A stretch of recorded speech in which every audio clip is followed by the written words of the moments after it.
Radio Clédou, le journal avec Sotelma Malitel.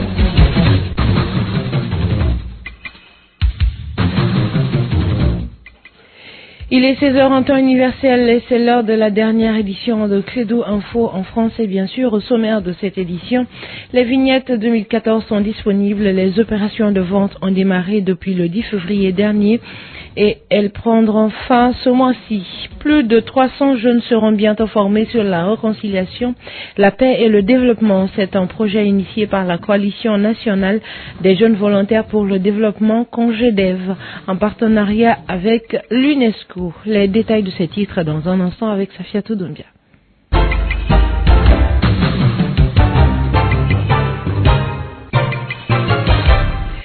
Bonsoir. Les opérations de vente des vignettes se poursuivent. Les opérations ont commencé depuis le 10 février dernier. Les propriétaires d'engins roulants sont donc appelés à acheter leurs vignettes avant la date limite qui est le 31 mars 2014. Cependant, à Bamako, toutes les vignettes sont à la charge de la mairie du district.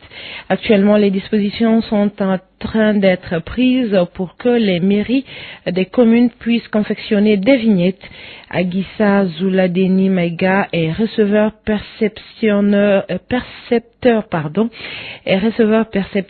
à la mairie du district de Bamako. Il nous en dit plus au micro de Kani Keita. Actuellement, les opérations se passent bien. Les gens viennent, ils prennent, il y a sans difficulté, donc je peux dire que ça se passe bien malgré le retard qu'on a connu dans le départ, dans le démarrage de la vente. Bon, le retard est dû un peu, la procédure de passation des marchés, peut-être on ne s'est pas pris à temps à cela, donc quand le marché, il fallait respecter les délais, tous les délais. Donc ça fait que cette année on a connu un petit retard. Nous avons commencé à vendre, je crois bien, vers les 10-11 février 2014. La vente a commencé à cette date.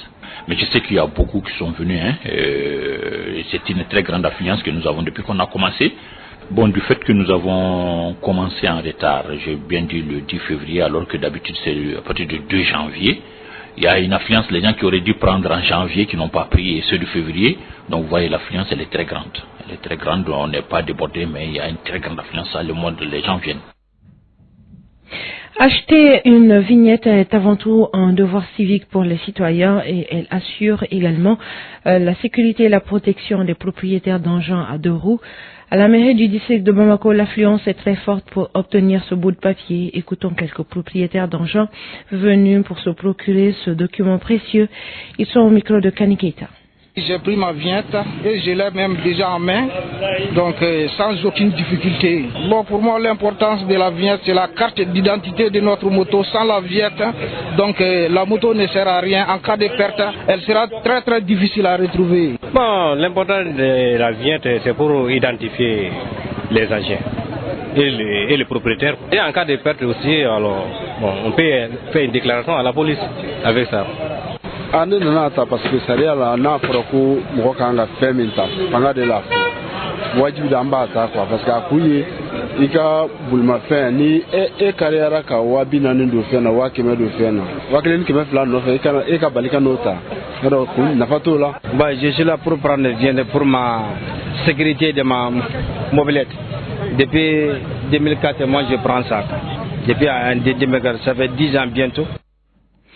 L'ONMOTO à présent, le syndicat national de la protection civile demande la relecture du statut des fonctionnaires et l'amélioration des conditions de vie et de travail des agents. Le syndicat exige également la prise en charge effective des maladies et accidents professionnels. L'information a été donnée ce lundi au siège de la Confédération syndicale des travailleurs du Mali, CSTM. C'était lors d'une conférence de presse. Le secrétaire général Issa Raoul Dana Dabo nous donne des précisions au micro d'André Traoré.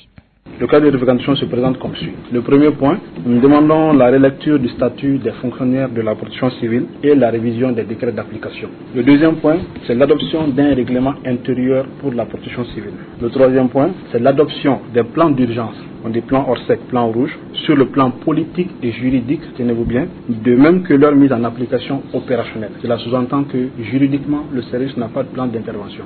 La mise en place d'un fonds d'urgence pour appuyer les activités de préparation, de réponse et de relèvement lors des catastrophes.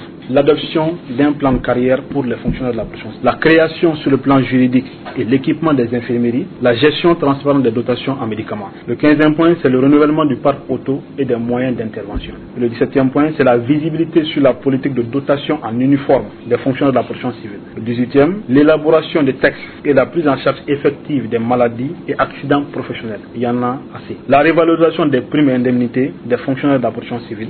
La révision des primes d'alimentation des hommes de garde. Le 23e point, la construction d'une école nationale de la protection civile et la formation d'un pôle de formateurs. Et enfin, le dernier point, c'est l'augmentation du crédit de fonctionnement de la direction régionale de la protection civile. Donc, le syndicat national de fonctionnaires de la protection civile s'engage dans le champ de la négociation syndicale en affichant son entière disponibilité.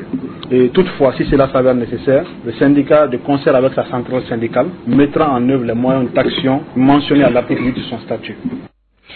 La Coalition nationale des jeunes volontaires pour le développement CONGEDEV, en partenariat avec l'UNESCO, va former bientôt 300 jeunes.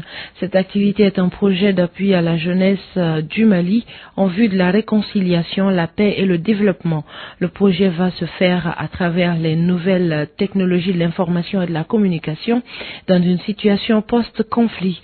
Pour plus de précision, écoutons Souleymane Bani Traoré.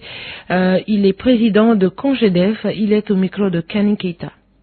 En fait, depuis un certain temps, la CONGEDEV était en discussion avec l'UNESCO par rapport à la formation des jeunes sur des thématiques qui nous préoccupent aujourd'hui, notamment la question de la culture de la paix, la réconciliation et les questions de gouvernance. Nous nous sommes rendus compte que c'est sur les réseaux sociaux, à travers les réseaux sociaux, sur le net, que beaucoup de choses se font aujourd'hui. La violence, ça s'entretient à ces niveaux. Et pour réconcilier, pour renforcer la paix, il faut impérativement aller sur les réseaux sociaux. Donc c'est pourquoi l'UNESCO a accédé à cette invite, à cette demande. Et l'UNESCO nous a fait bénéficier d'un appui aujourd'hui qui nous permet de former 350 volontaires, cybervolontaires de la paix, de la réconciliation et de la gouvernance. Et cette formation va concerner des jeunes de Bamako, de Ségou, de Koulikoro, mais il y aura d'autres structures aussi qui vont faire des activités au niveau du Nord, dans les régions du Nord. Donc c'est une série d'ateliers de formation sur les questions d'éthique, sur les questions de culture de la paix, de gouvernance et de réconciliation.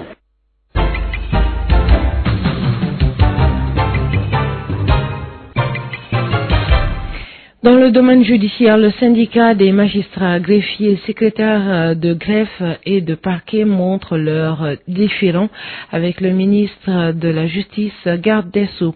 Les magistrats ont convoqué un point de presse pour remettre les choses dans leur contexte réel, pour donner également une idée claire de ce que les acteurs de la justice vivent aujourd'hui, mais surtout pour faire l'état des lieux de la justice au Mali.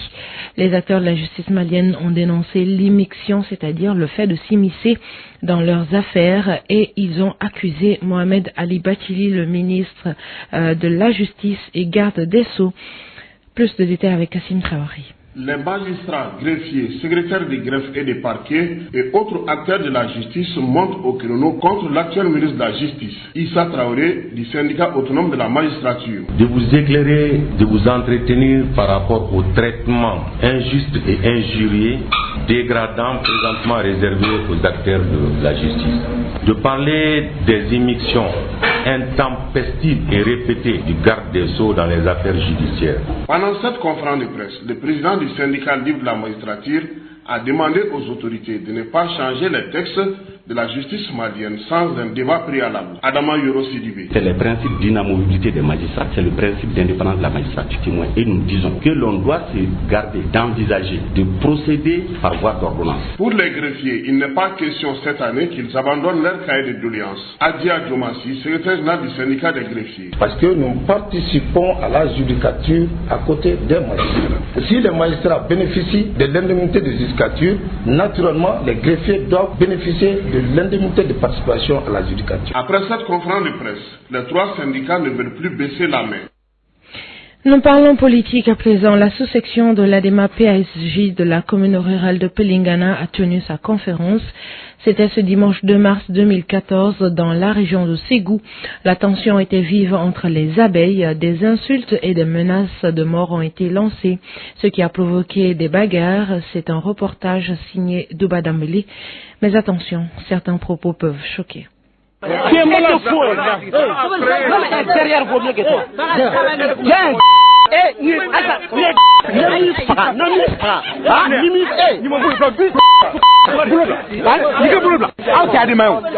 escrocs là. Ce sont des escrocs.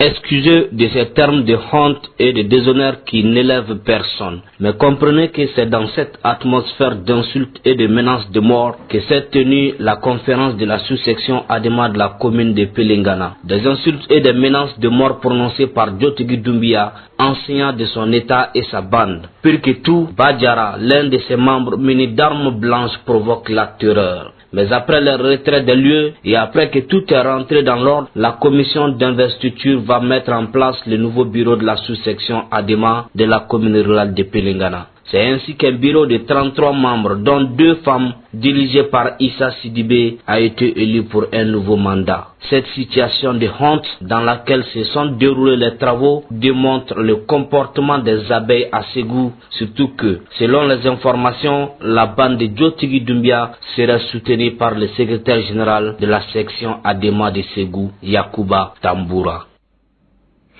Omar Mariko va verser au Trésor public plus de 20 millions de francs CFA que l'Assemblée nationale lui a versé pendant la prolongation du mandat des députés. Le secrétaire général du parti Sadi l'a fait savoir au cours d'une conférence de presse qu'il a animée le samedi 1er mars à la Maison de la Presse, une conférence dont l'intitulé était la conférence de presse d'information sur les indemnités et salaires que le député Omar Mariko devrait percevoir pendant la prolongation du mandat de l'Assemblée nationale du Mali. Kassim Traoré pour plus de détails sur cette conférence. Omar Mariko, bien qu'il avait refusé la prorogation du mandat des députés et de se faire démissionner de l'Assemblée nationale continuait à lui verser ses salaires et indemnités dans son compte à la BIM SA. Le trésorier payeur du Mali. Et maintenant, pour ce qui concerne le trésor payeur de l'Assemblée nationale, c'est d'adresser justement au trésorier payeur une lettre pour qu'il récupère il fasse un encaissement auprès de l'Assemblée nationale. Ainsi, d'octobre 2012 à décembre 2013, qu'il a reçu sur son compte 4 millions pour les salaires, 18 millions pour les avantages et 6 442 000 francs pour l'essence et les cartes. La vie ici n'est une guerre éternelle et je n'ai jamais vu personne être enterré avec ces multitudes de villas, avec ces comptes bancaires. Je n'ai vu personne qu'on a enterré avec cela. Même sa meilleure épouse ne se suivra pas dans la tombe. Je suis un soldat du parti. On m'a mis en mission, j'ai assumé ma mission. On m'a dit stop, j'ai fait stop. Omar Mariko entend reverser le montant au trésor public, estimant qu'il n'en a pas droit. Pour ce faire, un chèque sera envoyé au trésorier payeur et une lettre sera adressée à l'ordre. Voilà, c'est la fin de cette édition qui vous a été présentée par Safiatou Doumbia. La mise en onde a été assurée par Amara Kone. Bonne suite de programme sur la Radio Clé 201.2 et à demain, Inch'Allah.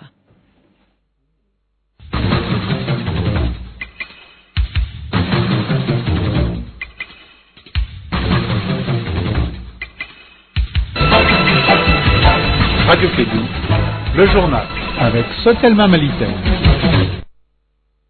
Ici,